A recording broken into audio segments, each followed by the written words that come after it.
G'day everybody, Phil Henry here from the Capricornia Chamber of Commerce.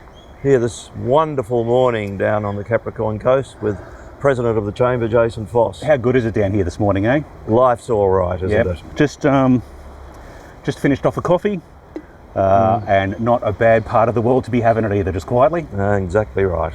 I'm sort of rugged up a little bit here, but it's not too bad. No, it's better than it was an hour ago. Put it that way. This is true. Winter in Yeppoon. Love it. It's hard to go past, isn't it? Yeah. Hey, so, yes. Are you leading towards me, or am I leading towards you? After you, mate. Oh, we're just both going to talk over the top of each other here, I reckon, this morning.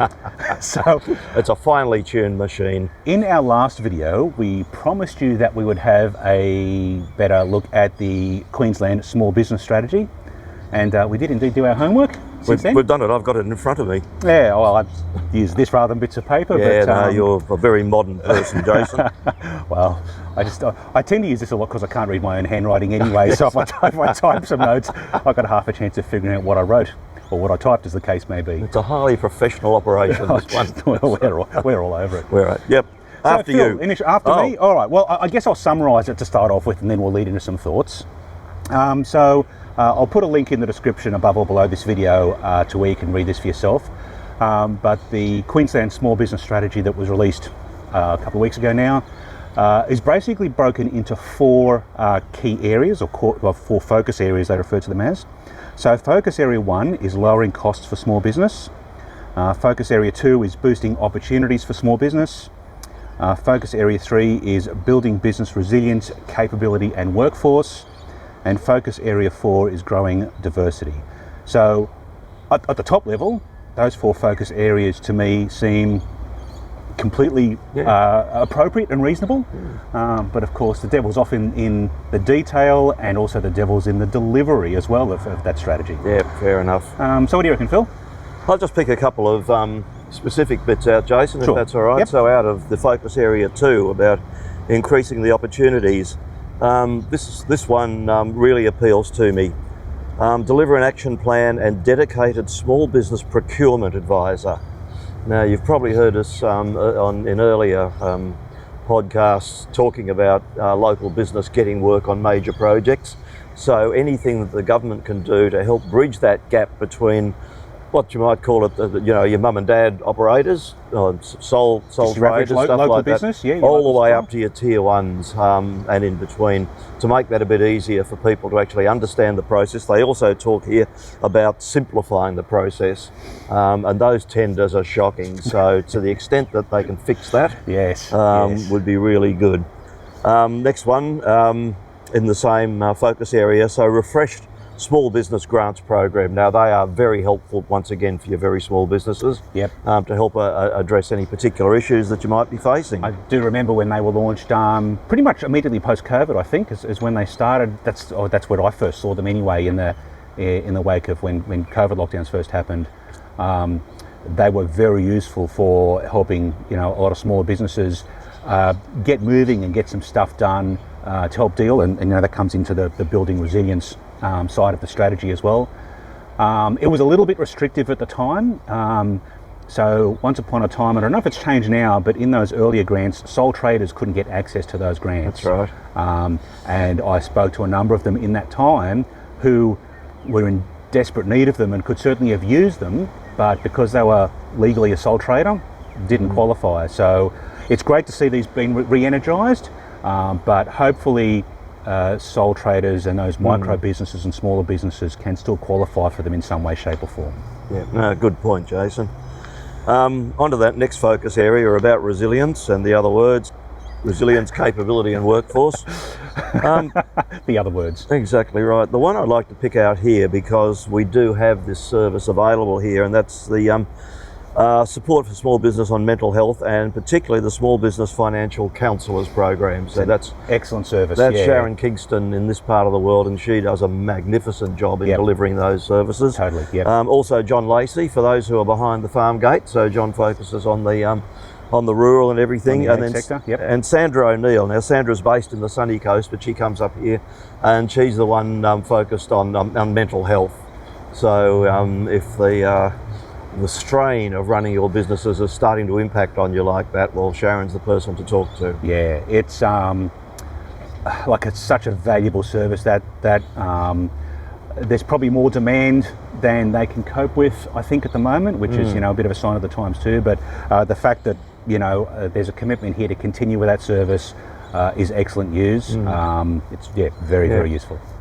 So they're the ones I've picked out, Jason. I think the main ones that sort of appealed to me. There's a fair old list of actions there. There's a decent list. And as you say, they have to get delivered. So we'll watch and monitor all of that with some interest. I think so, yeah, because that's the key, isn't it? And it doesn't necessarily apply to government. This happens in business, in all walks of life.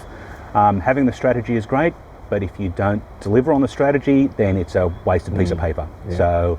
We'll be watching very closely to make sure that these things actually turn into actions that are actually useful in the real world. Exactly right. If you're a small business in this part of the world, we're on your side. So please let us know if there's stuff that you'd like us to raise with government or whatever. We can look into it for you. So during this last week, Phil and I met with Maylene and Yvette from the Department of Homeland Security. Department of Home Affairs. I've been watching too much TV. I reckon. Stay away from those Americans, mate.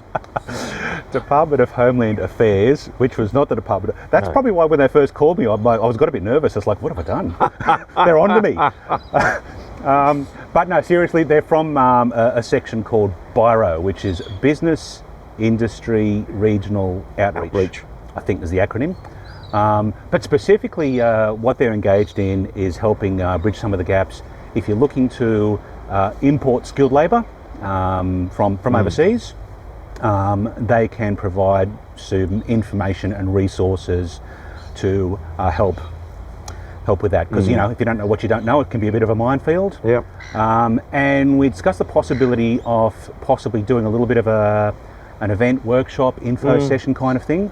So if that's something that you're keen to look at, if you're having trouble getting skilled staff, like a lot of people are, and recruiting from overseas is possibly, where you've got to, let us know. If there's enough interest, then we'll definitely look at running a bit of an info session around there, so that at least you can sort of find out whether it's something that might be a good fit for you or not. Yeah, I mean, we know there are businesses here who are getting their staff in from overseas.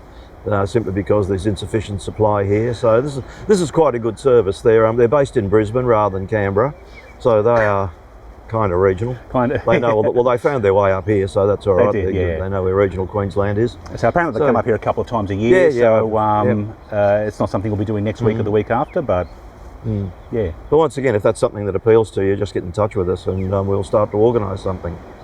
So coming up at the end of August, we've got a fairly significant event coming up, the Unleash the Business Power Seminar, and we've actually managed to secure 3 fairly significant speakers for that event, Phil. Indeed.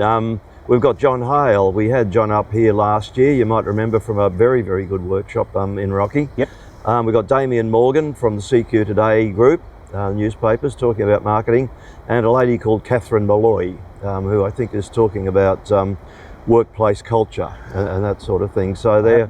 I haven't seen Catherine speak, but a couple of people who've seen her name on the thing have gone, oh wow. So I think I've got fairly high expectations for that. Sorry, Catherine, to put the pressure on you.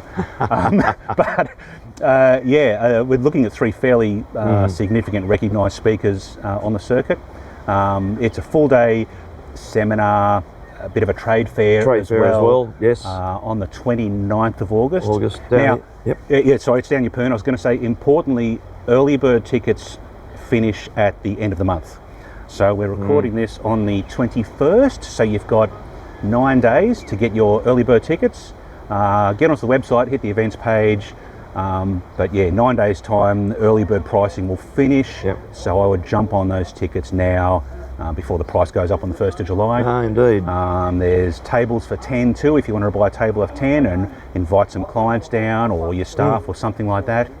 And I believe, should have checked in with Craig this morning, I believe there might be 1 or 2 sponsors spots. I think there might be 1 sponsor spot left. There's 1 sponsor spot left. Yeah. So if you'd like to get involved in that capacity, then definitely reach out as well. But stick that in your diary, 29th of August. and get onto the website and get your early bird tickets before the end of the month when the prices will go up. Indeed, good advice. So I've had a couple of members reach out to me in the last week or so. There's been an email doing the rounds of somebody who reckons they're selling our mailing list of 1,000 plus contacts in the Capricornia Chamber of Commerce mailing list. So first of all, it's completely dodgy. We have not been hacked, nothing's been stolen, and just to set the record straight, our mailing list is actually around about 700 and something at the moment. So we don't even have 1,000 people in the mailing list. So this is just a straight out, good old fashioned scam, for want of a better word. So please don't follow any of those links or think that you're buying our mailing list, because you're not. But the other thing that happened that made me laugh or cry or something, I'm not quite sure yet, is I posted this on in our newsletter and on LinkedIn and Facebook and that the other day, just sort of to give the same warning. But the Facebook post attracted all of these random comments from complete strangers. Oh no, you've been hacked. I can help you recover your account and blah, blah, blah. So these are obviously automated bots that are just looking for posts where they're mentioned hacked. Despite the fact that in the post I said, we have not been hacked. Yeah, so I was going to delete them, but I thought I'm just going to leave them there for the exercise. If you go to our Facebook page and find that post, it'll only be a couple of posts old by the time you're watching this probably. Just the comments that have come after it from these random bots offering to help fix it just blew me away. It's like, haven't you seen that before? No, there's a whole industry there about people scamming people who think they've been scammed. If you spend as much time on Facebook as I do, yeah, maybe. because I got, and let's not go into the technicalities, that it's not actually a hacking, it's stealing identity, but that happened to me a couple of weeks ago, and the same thing happened. You put it there, please don't accept any friend requests, and then all these automated bots, I can help you, and I live in Iceland, and so don't click on those either. Yeah, that's the message. Cybersecurity becomes a topic that we need to talk about from time to time, and you're probably sick of hearing for it, but it's so important. If you don't have good cybersecurity policies and procedures in place, please talk to your IT guys. Please, you got to be on top of it. It's a pain in the bum, but you got to be on top of it. Don't click on anything. No. Absolutely not. You never know what you might catch. No, right, exactly. Excellent advice. So we're recording this on Friday the 21st, and next Wednesday is our catch-up coffee at iAssist down at Cedar Park Shopping Centre here. I actually looked up the name of the shopping centre. That's where it is. From last time. So depending on when you're watching this, it may have come and gone, but hopefully it hasn't. But if you're watching this beforehand, Wednesday the 26th, whatever the last Wednesday of the month is, coffee down at Yeppoon, down at the Cedar Park Shopping Centre there. 7 till 8:30 is our kind of window. RSVP, get on the website, put your coffee order in. We've got pretty good numbers already, but the more the merrier, so it'd be great to see you down for that. I don't know, why is it we always say down at Yeppoon up in Rocky, when technically speaking Yeppoon is north of... Because that always confuses me. It's altitude. It's an altitude thing, is it? It's 50 metres or something. Right, well that makes sense, because I suppose we're pretty close to sea level here, and depends where in Rocky you are, I suppose. You could be pretty close to sea level too. Yeah. That's a ridiculous side thought I just had there, but... Hope you appreciated it. I mean, we do try to entertain. Oh boy, you don't know you don't want to know where my brain goes sometimes when I have these little sideline thoughts. But anyway. Exactly right. Anyway, I think that might be enough for one day. What do you reckon? I reckon. So it's goodbye from him. And it's goodbye from me. See you later. Oh dear. Oh dear indeed.